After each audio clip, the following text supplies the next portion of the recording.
ये कहानी एक ऐसे लड़की के बारे में है जिसको अकेला पाकर कुछ बदमाश लड़कों ने उसे बंदी बनाकर उसके साथ जबरदस्ती घिनौना काम किया। तो कहानी की शुरुआत में हमें एक जेनिफर नाम के एक लड़की को देखते हैं जो एक नोवेल राइटर है। अब क्योंकि वो एक राइटर है इसलिए वो शहर से दूर एक लोकल इलाके में रहने जाने वाली थी ताकि वहाँ पर वो अपना नोवेल कंप्लीट कर सके। इसलिए पहले वो एक स्टोर में जाके अल नाम के एक बंदे से मिलती है ताकि उससे अपनी केबिन की चाबी ले सके। क्योंकि अल उस केबिन का ओनर है इसलिए वो जेनिफर को केबिन की चाबी देता है और वहां पर जाने का रास्ता बताता है। अब कुछ दूर आगे जाकर रास्ते में जेनिफर पेट्रोल भरवाने के लिए एक पेट्रोल पंप पर रुकती है जहां उसे दो लोग दिखाई देते हैं जो उसे घूर रहे थे और इसके नाम होते हैं एंडी और स्टेलिनी। तभी वहां पे जोनी नाम का एक वर्कर आता है जो जेनिफर की मदद करने लगता है और जेनिफर को पूछता है कहाँ पर रुकी हुई है। तो जेनिफर कहती है कि वो यहाँ पास ही एक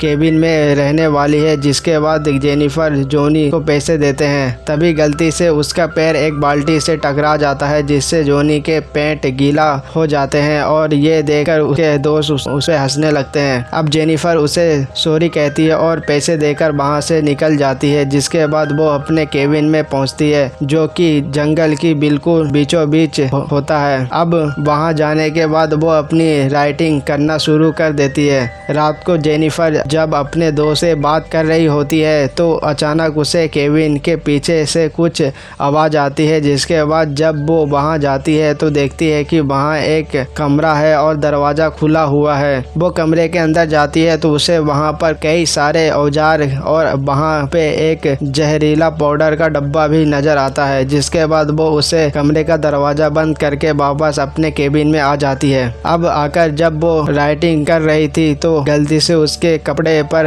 बियर की गिलास गिर जाती है तो वो अंदर जाती है और उसे धोने के लिए। तभी यहाँ पर हम देख पाते हैं कि खिड़की से उसे कोई देख रहा है। अब अगली सुबह जब जेनिफर जॉगिंग कर रही होती है तो उसे जंगल के बीच एक छोटा सा पुराना घर दिखाई देता है और जब वो उस घर के अंदर जाती है तो देखती है कि वो घर पुराना खाली और अंदर कोई भी नहीं है। इसके बाद वो अपने केबिन में वापस आती है और वॉशरूम में जाती है लेकिन जब वो टैप ऑन करती है तो उसके अंदर पानी नहीं आ रहा था। इसलिए वो हेल्प के लिए कॉल करती है। एक मेथी नाम का एक बंदा उसके घर में आता है पाइप ठीक करने के लिए। लेकिन जब वो उसकी पाइप ठीक कर देता है तो जेनिफर खुश होकर उसके गाल पर एक किस करती है और उसका शुक्रिया अदा करती है। अब मेथू थोड़ा बुद्धू टाइप का इंसान है इसलिए वो शर्मा कर वहाँ से भाग निकलता है। वहीं शाम को मेथू स्टेलिनी एंड डी और जोनी के साथ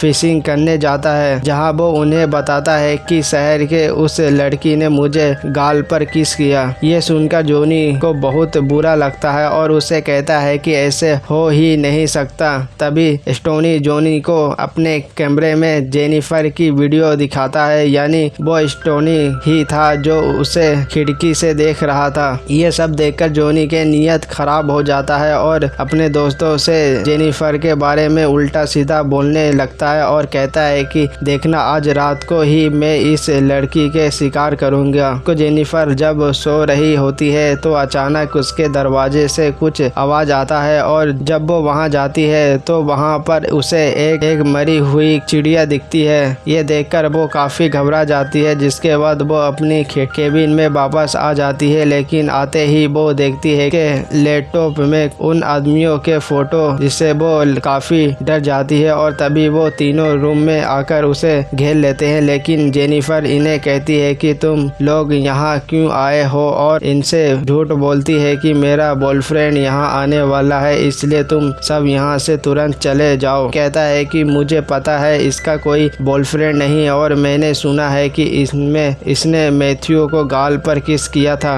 ये कहकर वो मैथ्यू को बुलाकर अंदर लाते हैं लेकिन जेनिफर कहती है कि मैंने उसका शुक्रिया अदा करने के लिए वो किस किया था। तो जोनी कहता है कि मैं शहर के लड़कियों को अच्छी तरह जानता हूँ और उन्हें क्या चाहिए होता है ये भी जानता हूँ। जिसके बाद जोनी जेनिफर को दारू के बोतल देता है और उसे पीने के लिए कहता है लेकिन जेनिफर ये नहीं करना चाहते। तो जोनी कहता है कि अगर तुम दारू पी लोगो तो हम लोग यहाँ से चले जाएंगे। जिसके बाद बाद जेनिफर ना चाहते हुए भी दारू पी लेती है, लेकिन वो लोग फिर भी वहाँ से नहीं जाते। और तो और जॉनी एक वेस्ट बॉल बैट उसके मुंह में लगाकर और जेनिफर को अपना दांत दिखाने के लिए कहता है, तो जेनिफर उसे अपना दांत भी दिखाती है, लेकिन जॉनी उसके दांत पकड़ के हिलाने लगता है। जिसके बाद एक गन निकालकर जेनिफर से कहता है कि इसे गन को